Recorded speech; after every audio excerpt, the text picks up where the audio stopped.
एक गांव में धनीचंद नाम का एक व्यापारी रहता था। उसकी गिनती शहर के अमीर व्यापारी में होती थी, लेकिन अब वह केवल नाम का सेठ रह गया था। उसका बिजनेस बंद होने की कगार पर आ गया।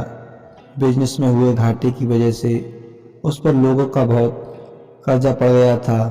उसके दिन अब गरीबों की तरह कट रहे थे और उसकी हालत का कारण उसका स्वभाव था।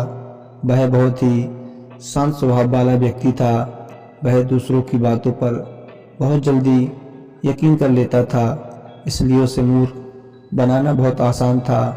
चतुराई उसके अंदर थी ही नहीं। लोगों ने उसके सरल स्वभाव का फायदा उठाकर उसे इस हालत में पहुंचा दिया। उसके कुछ चतुर दोस्तों ने, रिश्तेदारों और अन्य व्यापारियों ने उसके खिलाफ साजिश रचकर उसे अपनी चिकनी चुपड़ी बातों में ऐसा फंसा लिया कि उसका बिजनेस बंद होने की कगार पर पहुंच चुका था।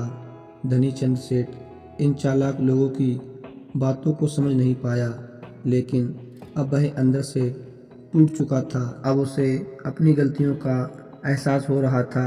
एक दिन धनीचंद सेठ के सामने उन लोगों की सच्चाई सामने आ जाती है। वह सोचता है कि जिन लोगों को वह अपना समझता था, उन लोगों ने ही उसे धोखा दिया है, जिसके कारण सेठ हमेशा अपनी हालत के बारे में सोचता रहता था और खुद को कोसता रहता था। अब उसके दिन बहुत ही तनाव वाले और उदासी के साथ बीत रहे थे। उसकी पत्नी अक्सर उससे झगड़ा करती रहती। अन्य सेठ अपना कर्जा मांगने के लिए हर रोज उसके घर आते। एक लंबी सेठों की भीड़ ने उससे बहुत ही ज़्यादा गहरे सदमे में डाल दिया। वह अब उन सेठों से बचता बचाता छिपने लगा। अपनी इस हालत से परेशान होकर उसने आत्महत्या करने का फैसला किया और वह आत्महत्या करने के लिए दूर एक पहाड़ी की ओर चल पड़ा।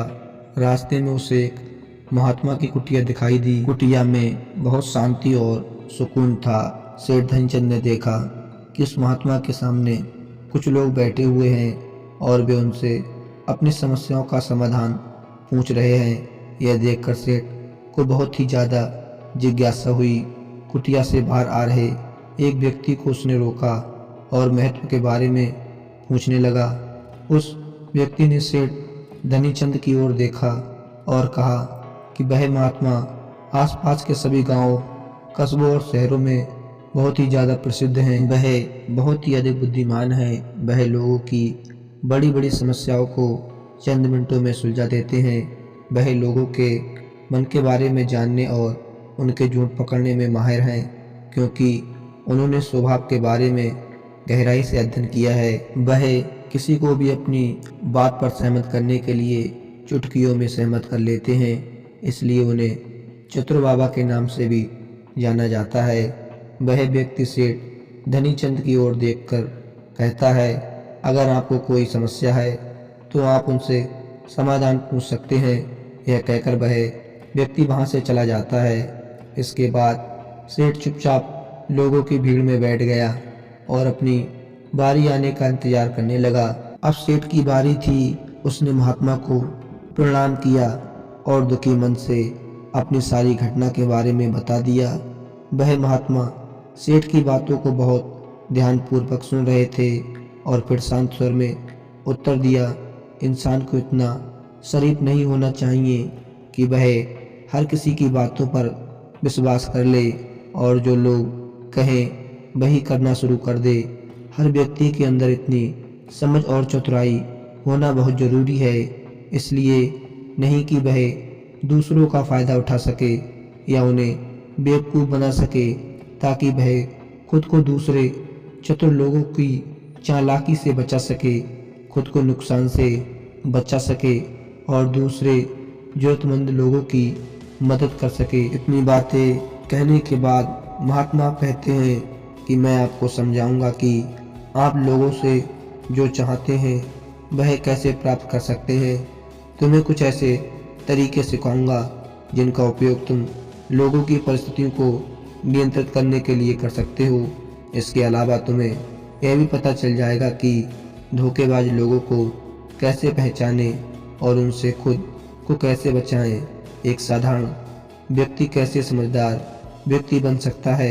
ध्यान रहे, जो मैं यहाँ तुम्हें सिखाने वाला हूँ उसका इस्तेमाल किसी गलत काम के लिए नहीं करना, लेकिन अपनी और दूसरों की सुरक्षा के लिए। बस मेरी बातों को ध्यान से सुनो।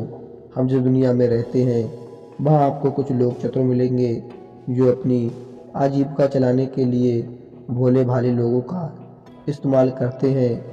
अब आप इन लोगों को कैसे पहचानते हैं? क्योंकि ये लोग विश्वास की कमी को पूरा करने के लिए बहुत सारे शब्दों का उपयोग करते हैं। आपको उन पर ध्यान देने की कोई आवश्यकता नहीं है, क्योंकि वे अपने झूठ की वजह से आपको बेवकूफ़ बनाने की कोशिश करते हैं। जो लोग एक ही बात पर बार बार कहते हैं वह झूठ हो सकते हैं। ऐसे लोगों के कई उदाहरण हैं, ताकि आप उनकी चिकनी चुपड़ी बातों पर भरोसा कर सकें।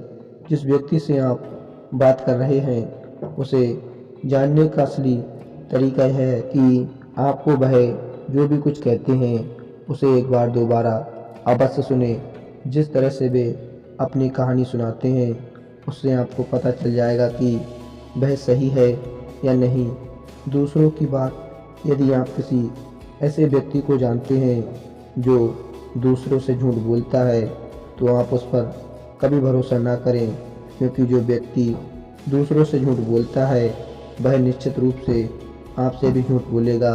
साथ ही आपको ऐसे लोगों से सावधान रहना चाहिए जो दावा करते हैं उनके पास पहले बहुत पैसा था जो अब डूब गया है, जिससे पता चलता है कि जिससे आप बात कर रहे हैं वह झूठ बोल रहा है। हाँ, ऐसा हो सकता है कि एक बार उसके पास पैसा था लेकिन अब वह दिवालिया हो चुका है। बुद्धिमानी इसी में है कि ऐसे व्यक्ति को कभी भी पैसों से समझौता नहीं करना चाहिए। जो व्यक्ति खुद के पैसों को संभालने में कमज़ोर हो सकता है उस व्यक्ति से सलाह लेनी बुद्धिमानी नहीं है। आपको ऐसे अयोग्य लोगों से भी सावधान रहने की आवश्यकता है, क्योंकि अगर कोई व्यक्ति महत्वपूर्ण चीज़ों की देखभाल करने में असक्षम नहीं है तो ऐसे लोग अपने बिजनेस या काम को संभाल नहीं सकते। एक समझदार व्यक्ति अपनी सारी समस्याओं पर अधिक ध्यान देता है, बेकार की चीज़ों पर नहीं। एक वह व्यक्ति जो हमेशा अपनी बात दोहराता है और बार बार कसम खाता है वह व्यक्ति झूठा होता है। इसलिए ऐसे व्यक्तियों पर कभी भी भरोसा नहीं करना चाहिए। दूसरी ओर, अगर आप चाहते हैं कि कोई व्यक्ति आपके साथ अच्छा व्यवहार करे तो आपको हमेशा अपनी इच्छा के अनुरूप परिणाम मिलेंगे, जो कि गलत है। आपको हमेशा एक बात याद रखनी चाहिए कि लोग वही चाहते हैं जो उन्हें कभी नहीं मिल सकता। इसलिए अगर आप ऐसा चाहते हैं कि किसी काम को पूरा करने के लिए आप उसे बार बार करें और आप उसे हासिल कर सकते हैं जो खुद फायर नहीं हो सकता, इसके लिए तुम्हें 2 नियमों पर ध्यान देना होगा। पहला नियम, जिस व्यक्ति को आप अपने बस में करना चाहते हैं उसे वह दो जो वह चाहता है या फिर जिसे वह हासिल करना चाहता है। दूसरा नियम, उस व्यक्ति को तब तक देखें जब तक आपके नियंत्रण में आ जाता है। तो देखिए कितना दुख होता है जब आप उसे वह देना बंद कर देते हैं जो वह चाहता है।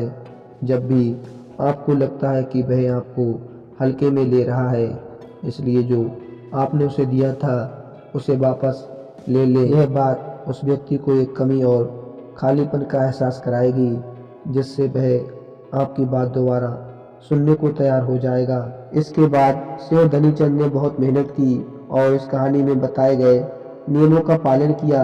इसके बाद वह फिर से एक अच्छा व्यापारी बन गया। दोस्तों, उम्मीद करता हूँ इस कहानी से आपको कुछ सीखने को मिला होगा। अगर कुछ सीखने को मिला हो तो चैनल को सब्सक्राइब कर दें। मिलते हैं एक नई वीडियो में, तब तक के लिए जय हिंद, धन्यवाद।